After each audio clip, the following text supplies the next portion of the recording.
हनुमान जी का वो रहस्य जो आपसे छुपाया गया। जब भी हम राम भक्त, एक बाल ब्रह्मचारी, संकट मोचन और महाशक्तिशाली, हम यही मानते आए हैं कि उन्होंने अपना पूरा जीवन सिर्फ अपने प्रभु श्री राम की सेवा में ही लगा दिया। लेकिन क्या आप यकीन करेंगे अगर मैं कहूं कि शास्त्रों में उनके गुप्त विवाह का जिक्र है जो ज्यादातर लोगों से छिपा रहा है, एक ऐसा अध्याय जिसमें उनके गुप्त।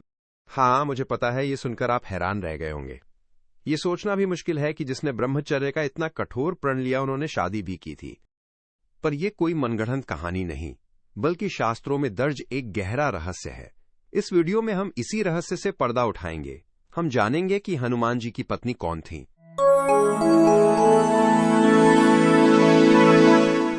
उन्हें ये शादी क्यों करनी पड़ी और कैसे ये दिव्य विवाह होने के बाद भी वो आज तक अखंड ब्रह्मचारी हैं। सच्चाई जानने के लिए वीडियो को अंत तक जरूर देखिएगा। ज्ञान की अद्वितीय खोज। ये कहानी तब शुरू होती है गुरु की खोज में थे। अपनी ज्ञान की भूख को मिटाने के लिए उन्होंने फैसला किया कि वो ब्रह्मांड के सबसे बड़े गुरु से शिक्षा लेंगे, और वो गुरु थे स्वयं सूर्यदेव। सूर्यदेव जो सिर्फ रोशनी और ऊर्जा ही नहीं, बल्कि सारे वेदों और शास्त्रों के भी ज्ञाता है। हनुमान, तुम जैसे शिष्य को पाकर मैं मान गया, लेकिन एक बहुत बड़ी मुश्किल है। सूर्यदेव का रथ तो हमेशा चलता रहता है, वो एक पल के लिए भी नहीं रुक सकते। ऐसे में किसी के लिए भी उनके साथ चलते चलते ज्ञान हासिल करना नामुमकिन था। लेकिन हनुमान जी कोई साधारण शिष्य नहीं थे।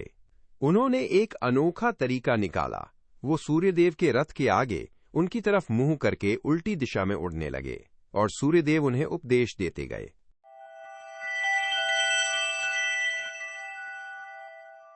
हनुमान, तुम्हारी लगन और गुरु भक्ति देखकर मैं बहुत प्रसन्न हूं। अब मैं तुम्हें अपनी सारी दिव्य विद्याएं सिखाऊंगा।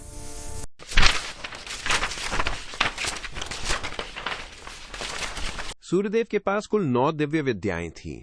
उन्होंने एक एक करके 5 विद्याएं तो हनुमान जी को सिखा दी, और हनुमान जी ने उन्हें सीख भी लिया। लेकिन जब बाकी की 4 विद्याओं की बारी आई तो एक ऐसा धर्म संकट खड़ा हो गया जिसका हल किसी के पास नहीं था। हनुमान, ये 4 विद्याएं अत्यंत गुप्त और शक्तिशाली हैं।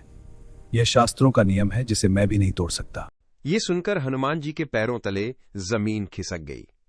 एक तरफ गुरु से पूरा ज्ञान लेने का संकल्प था, तो दूसरी तरफ आजन्म ब्रह्मचारी रहने का अपना प्रण।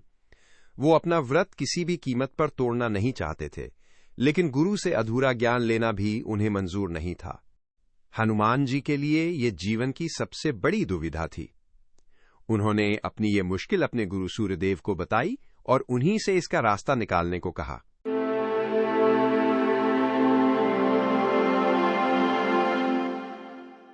अपने सबसे प्यारे शिष्य को इस धर्म संकट में फंसा देखकर सूर्यदेव ने एक उपाय सोचा। वो जानते थे कि हनुमान जी कोई साधारण वानर नहीं, बल्कि भगवान शिव के अवतार हैं, और उनका जन्म दुनिया के कल्याण के लिए हुआ है। भविष्य में धर्म की स्थापना के लिए उन्हें इन सभी 9 विद्याओं की जरूरत पड़ेगी, इसलिए ज्ञान अधूरा नहीं रह सकता। तब सूर्यदेव ने एक ऐसा अद्भुत रास्ता निकाला जिससे हनुमान जी का व्रत भी न टूटे और ज्ञान भी पूरा है। हनुमान जी को अपनी बेटी सुवर्चला के बारे में बताया। सुवर्चला कोई साधारण स्त्री नहीं थी। वो सूर्य के तेज से जन्मी एक अयोनिजा थी, यानी उन्होंने किसी गर्भ से जन्म नहीं लिया था। वो खुद एक बहुत बड़ी तपस्विनी थी और सांसारिक जीवन में उनकी कोई रुचि नहीं थी। सूर्यदेव ने प्रस्ताव रखा, हनुमान, तुम मेरी बेटी सुवर्चला से विवाह कर लो। ये शादी सिर्फ तुम्हारे ज्ञान को पूरा करने के लिए, एक जरूरी शर्त को पूरा करने के लिए होगी। मैं तुम्हें वरदान देता हूं कि इस विवाह के बाद भी तुम्हारा ब्रह्मचर्य का प्रण नहीं टूटेगा, क्योंकि ये एक आध्यात्मिक मिलन होगा, सांसारिक नहीं।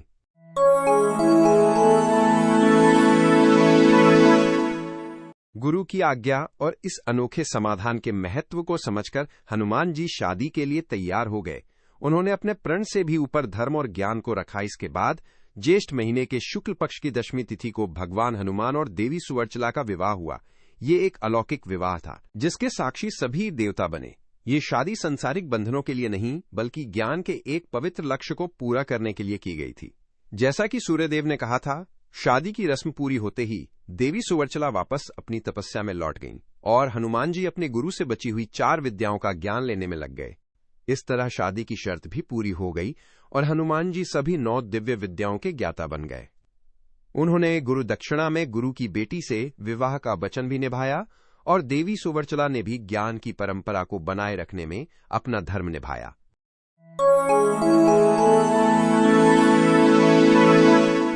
तो अब सबसे बड़ा सवाल ये उठता है कि शादी करने के बाद कि ये शादी कभी घर बसाने या सांसारिक सुख के लिए हुई ही नहीं थी। और हनुमान जी अब प्रभु की सेवा पर आगे बढ़ गए। उन दोनों के बीच कभी भी पति पत्नी वाला सांसारिक रिश्ता बना ही नहीं। इसलिए शास्त्रों के अनुसार भले ही हनुमान जी ने विवाह की रस्म निभाई, लेकिन उनका ब्रह्मचर्य का व्रत कभी टूटा नहीं। उनका ब्रह्मचर्य सिर्फ शारीरिक नहीं बल्कि मानसिक और आत्मिक भी था। उन्होंने ये साबित कर दिया कि सच्चा ब्रह्मचर्य शरीर से ज्यादा मन और आत्मा का संयम है।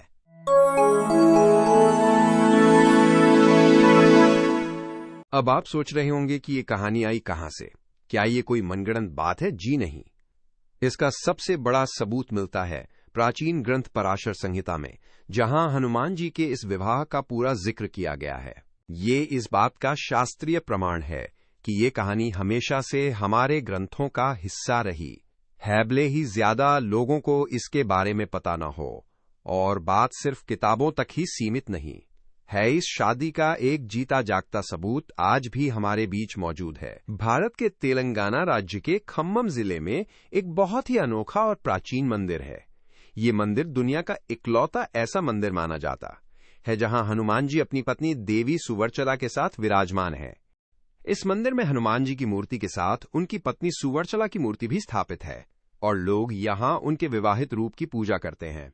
ऐसी मान्यता है कि जो भी शादीशुदा जोड़ा इस मंदिर में दर्शन करता है, उनके वैवाहिक जीवन की सारी परेशानियां दूर हो जाती हैं।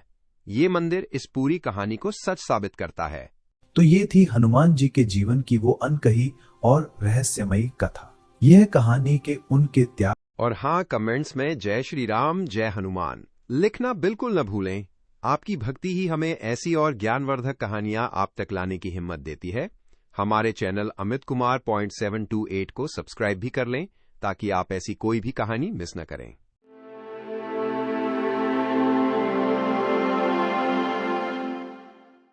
हनुमान जी का सुवर्चला से विवाह उनके ब्रह्मचारी होने को गलत साबित नहीं करता, बल्कि उनके त्याग को और भी महान बना देता है। ये दिखाता है कि उन्होंने ज्ञान को पूरा करने के लिए अपने व्यक्तिगत प्रण से भी समझौता किया, लेकिन उसे टूटने नहीं दिया। यह एक दिव्य व्यवस्था थी जिनकी जरूरत धर्म की रक्षा के लिए पड़ने वाली थी। उनका ब्रह्मचर्य अटूट था, है और हमेशा रहेगा। हनुमान जी का हर काम सिर्फ धर्म की स्थापना के लिए ही था और उनका ये गुप्त विवाह भी उसी महान लक्ष्य का एक हिस्सा था। जय बजरंगबली।